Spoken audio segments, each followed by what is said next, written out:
And cheers erupting outside of a New York City courthouse after a judge dismissed Luigi Mangioni's terrorism charges. Mangioni has developed a large fan base after allegedly killing United Healthcare CEO Brian Thompson. Eric Shawn spoke with some of the supporters outside the courthouse yesterday, and he joins us live from New York City now. Hi, Eric. Hi, Aisha. Well, prosecutors did warn that Luigi Mangioni's shooting of United Healthcare CEO Brian Thompson, well, they warned that it could inspire political violence. That is, the accused killer, well, he has a large following that does remain committed to his cause. We, the people, want Luigi free! Who's the real terrorist? UHC! Mangioni's supporters chanted for the defendant and against the insurance company, United Healthcare, at his court hearing here in Manhattan yesterday. Dozens of Mangioni believers, well, they dismissed the horrific details of the case and proclaimed solidarity with this anti-corporate crusade. In court papers last month, federal prosecutors warned this, quote, since the murder, certain quarters of the public who openly identify as acolytes of the defendant have increasingly begun to view violence as an acceptable or even necessary substitute for reasoned political disagreement. Simply put, the defendant hoped to normalize the use of violence to achieve ideological or political objectives. But you know, some of Mangioni's supporters say that he was framed to further the interests of corporate America. They say he didn't do it, or that a double did, and they called for the charges against him to be dropped. This murder of Brian Thompson really spurred something in me and in America about just making a terrible act into a positive and actually talking about healthcare. Do you consider him a hero? Yes, 100%. But he's charged with murder. Oh, well, we're hoping in a glimmer of hope that changes. And Mangioni also has a legal defense fund. You know, it's raised more than $1.3 million so far. He is due back in court for another hearing in Manhattan Criminal Court in December. Aisha.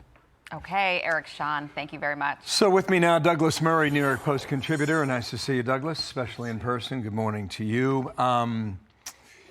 It is clear from Eric Shawn's report there that Luigi Mangioni has supporters. And it's clear when you go online that this killer in Utah has supporters also. That's right. Where's that leave us? It's a profoundly sick place where this happens. There have always been people who have fallen in love with criminals, written letters to mass murderers in prison seeking to marry them. That's sadly a sort of perennial and just a sick thing that happens. What's unusual about the killer of Brian Thompson is that so many people have made excuses for him when it's really a very straightforward case. Do people have the right, or should they be justified, in taking things into their own hands and murdering other Americans in cold blood on the street? Yes or no? And any decent person would say, of course not. Of course not.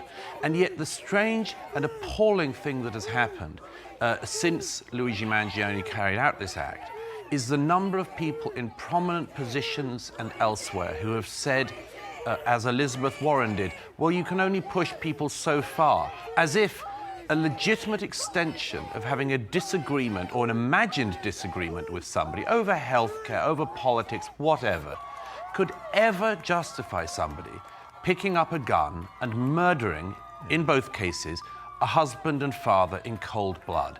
Most decent Americans will say absolutely not, but there is unfortunately now a gray zone that has emerged in this society where the terrorists and the assassins and the murderers now have this growing number of people who seem, frankly, as I wrote in the Post the other day, to treat life as if it's some kind of computer game, as though you just take people out and there's no consequences.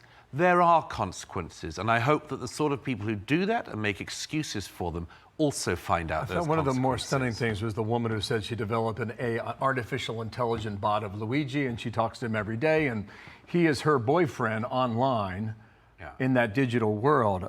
Donald Trump, before he left for London, was asked about all this social media being a cancer. That was the question. Here's how he answered it. Do you agree with that?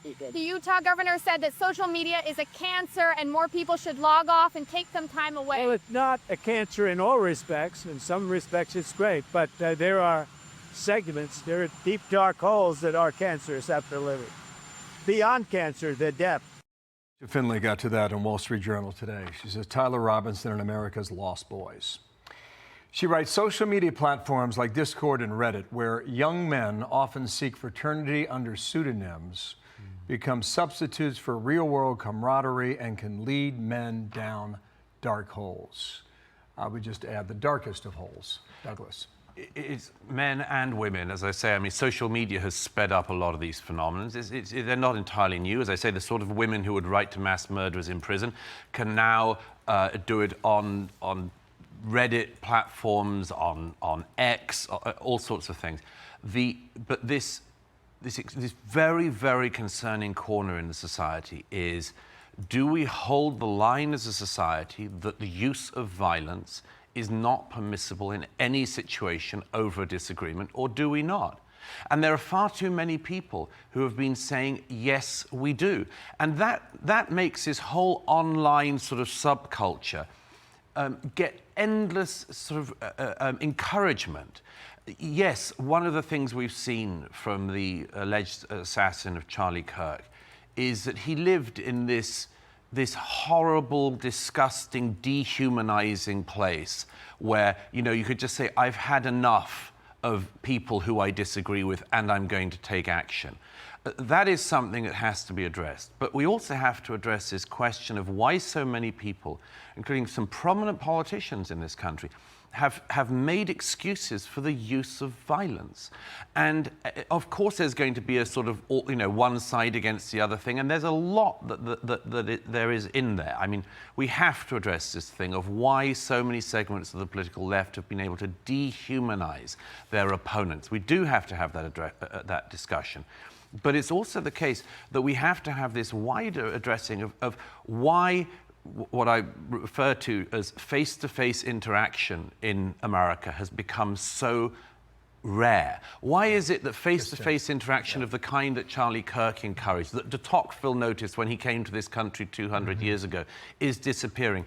When you disappear face-to-face interaction where we hash out our disagreements face-to-face in public, where you look into the eyes literally of your fellow American and recognize that they're a human being like you, that has disappeared. Social media, Reddit, all of these things have helped it disappear. But it means that the faceless person online can get away with making their opponent faceless as well, and taking away their life for nothing and no reason. The irony smacks you in the face. It's so obvious. Douglas, thank you for coming on. Thank you. All right. I'm Steve Doocy. I'm Brian Kilmeade. And I'm Ainsley Earhart. And click here to subscribe to the Fox News YouTube page to catch our hottest interviews and most compelling analysis.